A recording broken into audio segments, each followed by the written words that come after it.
창세기를 살펴보겠습니다. 구속사로 본 창세기 이야기. 창세기 1장 1절. 창세기는 예수님이 오시기 전인 BC 1450년부터 1400년경에 모세가 시내산에서 기록하였다고 보고 있습니다. 창세기의 1차 수신자는 광야 이스라엘 백성이지만 하나님 백성 모두를 대상으로 기록한 책입니다. 창세기만 하나님 백성을 대상으로 기록한 책이 아니라 성경 66권 모두가 하나님 백성을 대상으로 기록한 책입니다. 그 중에 창세기는 하나님의 구원 사역을 전해주는 가장 기초적인 책입니다. 한 가지 예를 들어보면 어떤 사람이 자신이 원하는 건물을 세우는데 어떠한 건물을 세울지 먼저 구상하고 그 후에 설계도를 작성하고 작성한 설계도대로 건물을 완성하게 됩니다. 성경의 구조도 이와 같은 것으로 타락한 자신의 백성을 어떻게 구원하여 하나님 나라를 완성하실지 계획하신 것을 잘 설명하고 있는 것이 창세기입니다. 그 중에 천지창조 7째 날까지의 내용이 타락한 자신의 백성을 구원하여 하나님 나라를 완성하실 하나님의 구원의 계획을 잘 말해주고 있는 것입니다. 이렇게 계획하신 것을 자신의 백성에게 전해주시려고 설계도를 하나하나 그리기 시작하여 설계도를 완성하는 것이 창세기 2장부터 구약 전체의 내용입니다.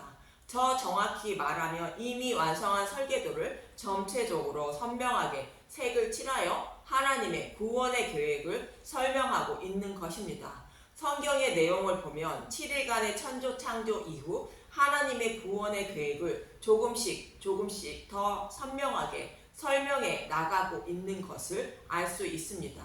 설계도를 그리기 시작할 때에는 어떤 건물이 세워질지 알지 못하지만 설계도를 그리면 그릴수록 건물의 모양은 점차 드러나게 되고 계획하신 것이 무엇인지 알게 되는 것입니다. 그리고 설계도가 완성되면 세워질 건물이 눈에 들어오게 되는데 하나님의 구원의 계획을 완성하여 보여주신 구약 성경을 알면 하나님의 구원 계획을 알게 되는 것입니다. 이렇게 구약에서 완성하여 보여주신 설계도대로 예수님이 여자의 후손으로 오시고 십자가에서 대속 제물로 죽으시고 부활하심으로 하나님이 완성하실 교회의 기초돌이 놓여진 것입니다. 하나님이 창세 전에 계획하신 대로 건물의 기초가 놓여진 것입니다. 그리고 설계도대로 교회가 세워지기 시작하여 성경의 결론 부분인 계시록에 가면 완성된 하나님 나라에 대하여 말씀하고 있는데 창세기에 있던 것들이 없다고 말합니다. 창세기에서는 타락이 있었지만 다시는 타락이 없다는 의미로 완성이 되었음을 말합니다. 계시록 21장 1절에서 4절을 보도록 하겠습니다. 계시록 21장 1절. 새하늘과 새 땅, 또 내가 새하늘과 새 땅을 보니 처음 하늘과 처음 땅이 없어졌고 바다도 다시 있지 않더라. 또 내가 보매 거룩한 성 새 예루살렘이 하나님께로부터 하늘에서 내려오니 그 준비한 것이 신부가 남편을 위하여 단장한 것 같더라. 내가 들으니 보좌에서 큰 음성이 나서 이르되 보라, 하나님의 장막이 사람들과 함께 있음에 하나님이 그들과 함께 계시리니 그들은 하나님의 백성이 되고 하나님은 친히 그들과 함께 계셔서 모든 눈물을 그 눈에서 닦아주시니 다시는 사망이 없고 애통하는 것이나 곡하는 것이나 아픈 것이 다시 있지 아니하리니 처음 것들이 다 지나갔음이로라. 그리고 계시록 21장 6절에는 다 이루었다라고 말씀하시는 것입니다. 이렇게 볼 때에 창세기의 7일간의 천지창조는 하나님의 구원의 계획을 천지창조의 말씀을 통하여 인간 재창조를 하셔서 타락한 자신의 백성을 어떻게 구원하실 것인가를 잘 말해주고 있는 것입니다.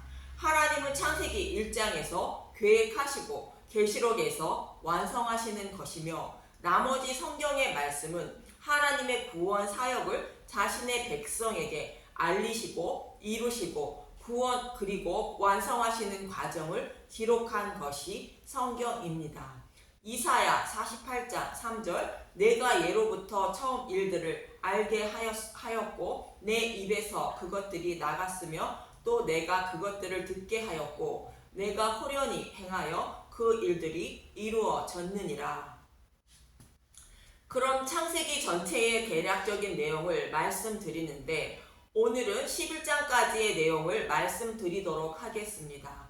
하나님은 6째 날에 사람을 창조하시고 7째 날에 안식하시는데 6째 날에 사람을 창조하시는 방법이 무엇인지 창세기 2장에서의 아담의 갈빗대로 여자를 만드는 방법을 통하여 말씀하고 있습니다. 이 말씀은 예수님이 십자가에서 대속 제물로 죽으실 때 창으로 찌른 옆구리에서 나온 피와 물로 여자인 교회를 창조하셔서 자신의 신부로 삼아 주신다는 모습을 모형으로 말해주고 있는 것입니다.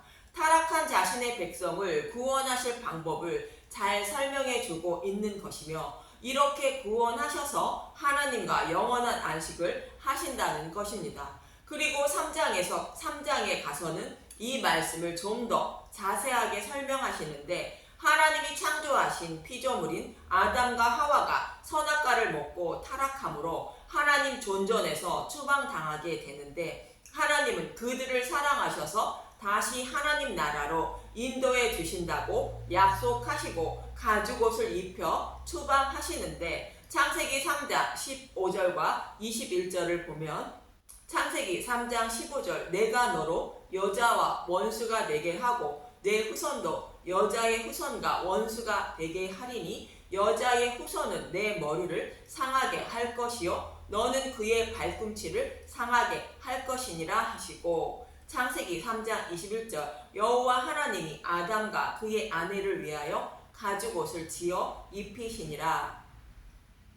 여자의 후손으로 메시아를 보내주셔서 하와를 유혹한 뱀의 머리를 밟고 승리하시고 벌거벗은 아담과 하와의 수치를 가려주시어 구원해 주신다는 의미로 가죽옷을 지어 입혀 주신 것입니다.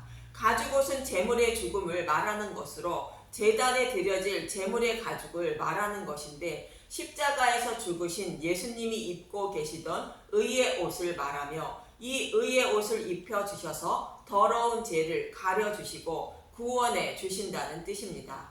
이렇게 예수님이 십자가에서 죽으시고 부활하셔서 우리의 수치를 곧 죄를 가려주시고 구원해 주신다면 벌거벗은 하나님 백성은 어떻게 살아야 하는가? 타락한 죄인들은 자신의 수치를 가려주실 메시아 오심을 소망하며 살아야 한다는 말씀으로 가인과 아벨의 제사를 곧 예배를 통하여 말해주고 있습니다. 창세기 4장 3절에서 5절을 보면 창세기 4장 3절 세월이 지난 후에 가인은 땅의 소산으로 제물을 삼아 여호와께 드렸고 아벨은 자기도 양의 첫 새끼와 그 기름으로 드렸더니 여호와께서 아벨과 그의 제물은 받으셨으나 가인과 그의 제물은 받지 아니하신지라 가인이 몹시 분하여 안색이 변하니 가인과 아벨은 동일하게 하나님께 제물을 드리게 되는데 가인의 제물은 받지 않으시고 아벨의 제물만 받으시게 됩니다. 가인은 땅의 소산 중에 좋은 제물로 정성껏 드렸고 아벨은 양의 첫 새끼와 기름으로 드렸다는 것으로 가인은 자신의 수치를 덮어줄 메시아 오심을 소망하지 못하고 드린 것이며 곧 메시아 언약을 믿지 못하고 하나님을 섬겼습니다. 아벨은 자신의 수치를 덮어줄 메시아를 소망하며 제물을 드린 의미로 양의 첫 새끼인 유월절 양인 예수님을 드렸다 말하는 것입니다. 가인과 달리 아벨은 메시아 언약의 말씀을 믿고 소망하며 믿음으로 제물을 드렸다는 것입니다. 우리가 어떤 예배를 드려야 하는지 말해주고 있는 것입니다. 히브리서 기자는 아벨이 드린 예물이 이를 증거한다고 말합니다. 히브리서 11장 4절 믿음으로 아벨은 가인보다 더 나은 제사를 하나님께 드림으로 의로운 자라 하시는 증거를 얻었으니 하나님이 그 예물에 대하여 증언하심이라. 그가 죽었으나 그 믿음으로써 지금도 말하느니라. 저와 여러분이 하나님께 어떤 예배를 드려야 하는지 잘 말해주고 있는 것으로 자신의 죄를 대속하여 주실 약속하신 메시아 오심을 소망하며 살아야 한다고 말해주고 있는 것입니다. 이어서 노아의 홍수 심판이 기록되고 있습니다. 홍수 심판을 하신 이유를 말하고 있는 창세기 6장 1절에서 2절을 보도록 하겠습니다. 창세기 6장 1절 사람의 죄야 사람이 땅 위에 번성하기 시작할 때에 그들에게서 딸들이 나니 하나님의 아들들이 사람의 딸들의 아름다움을 보고 자기들이 좋아하는 모든 여자를 아내로 삼는지라. 세월이 흘러감에 따라 사람에게서 딸들이 나고 하나님의 아들들이 그 딸들을 아내로 삼았다는 것입니다. 하나님의 아들들은 아벨처럼 메시아 언약을 소망하며 살아가는 자들을 말하고 딸들이 낳았다는 것은 가인처럼 메시아 언약을 변질시킨 다른 복음으로 하나님을 섬기는 자들을 말합니다.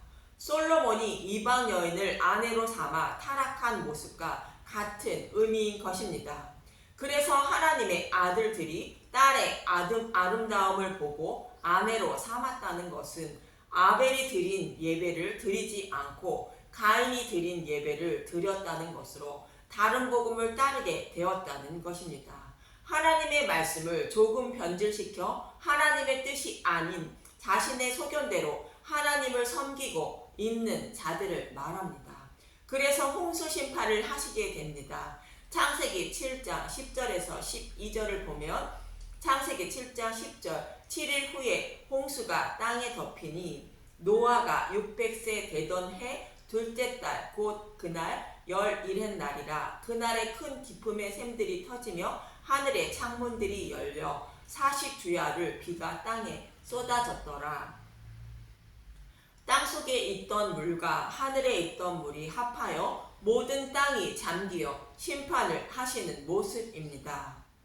그럼 여기서 땅속에 있던 물과 하늘에 있던 물의 의미는 무엇을 말하는가 보겠습니다. 창세기 1장 6절에서 7절을 보면 창세기 1장 6절 하나님이 이르시되 물 가운데 궁창이 있어 물과 물로 나뉘라 하시고 하나님이 궁창을 만드사 궁창 아래의 물과 궁창 위의 물로 나누게 하시니 그대로 되니라.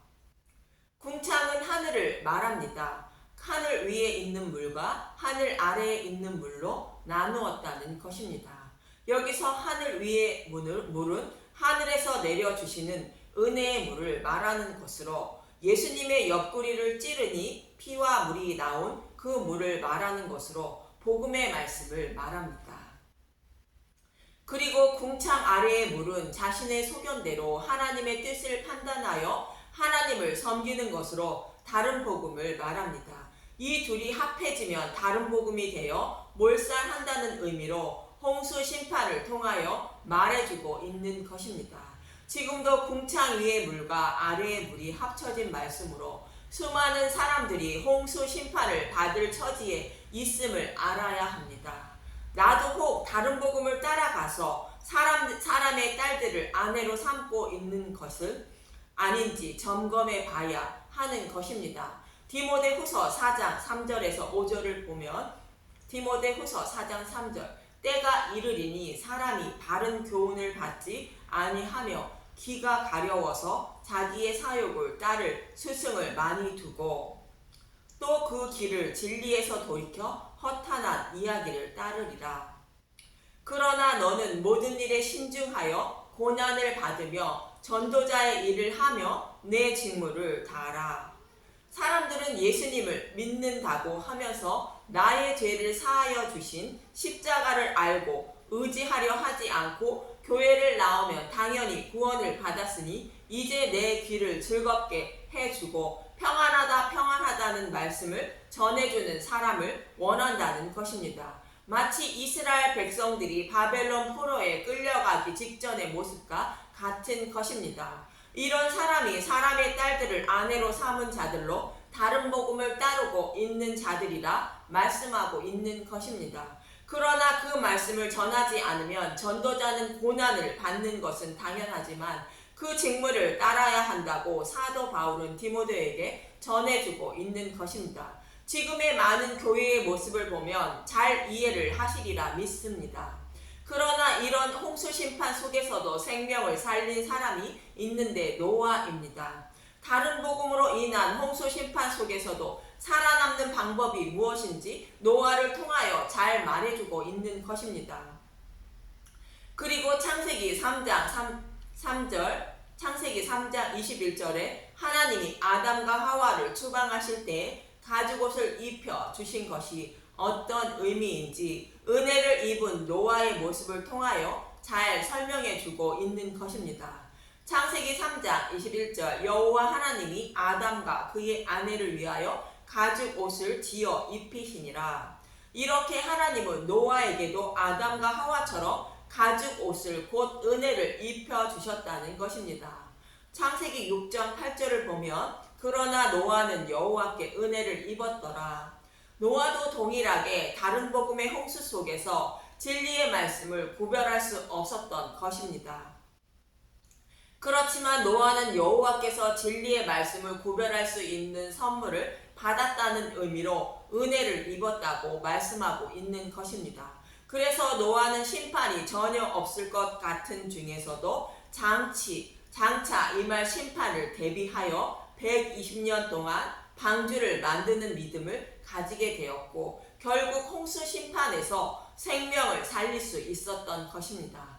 이러한 노아의 모습이 여호와께 은혜를 입은 모습으로 믿음을 선물로 받은 것이며 여호와께서 가죽옷을 입혀 주신 모습인 것입니다.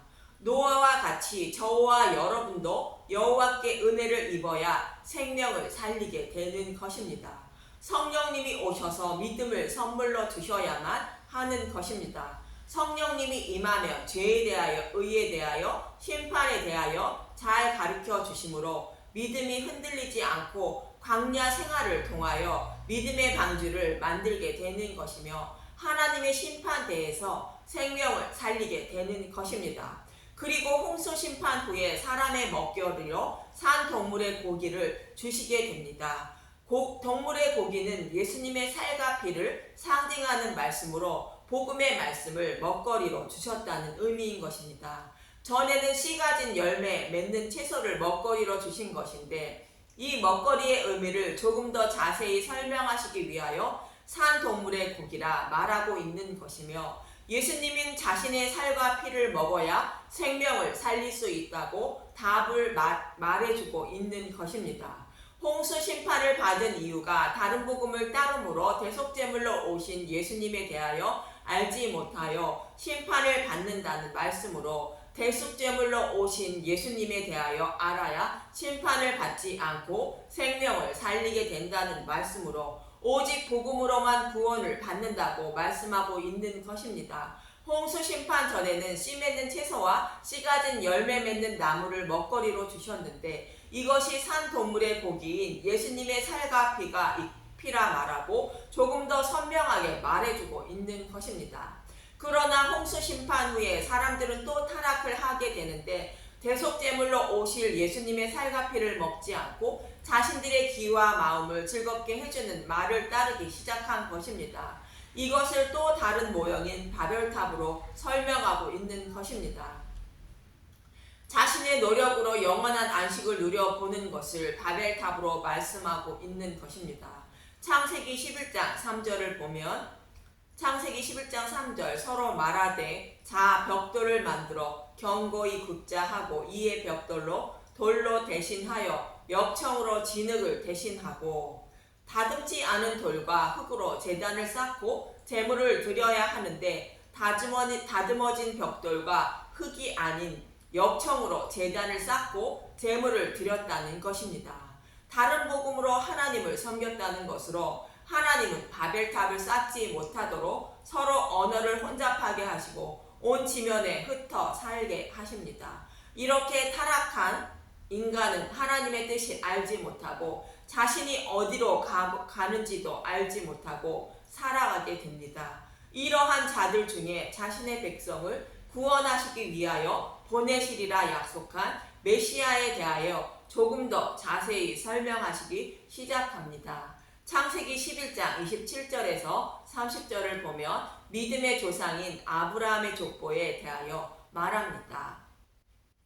창세기 11장 27절 데라의 족보는 이러하라. 데라는 아브라함과 나홀과 하란을 낳고 하란은 롯을 낳았으며 하란은 그 아비 데라보다 먼저 고향 갈대아인의 우르에서 죽었더라. 아브라함과 나홀이 장가 들었으니 아브라함의 아내의 이름은 사레며 나홀의 아내의 이름은 밀가니 하란의 딸이요 하란은 밀가의 아버지이며 또 이스가의 아버지더라. 사레는 임신하지 못하므로 자식이 없었더라. 이렇게 아브라함의 족보를 나열하고 있는 것은 아브라함의 후손으로 메시아를 보내주셔서 타락한 자신의 백성을 어떻게 구원하실 것인지와 어떻게 구원받게 되는지 12장 이후로 또다시 좀 더 선명하게 말해주고 있는 것입니다. 하나님은 창세전에 계획하신 설계도를 조금 더 자세히 설명해 주고 있는 것입니다. 그럼 다음 시간에는 아브라함부터 이삭까지 하나님의 설계도에 대하여 알아보도록 하겠습니다. 감사합니다.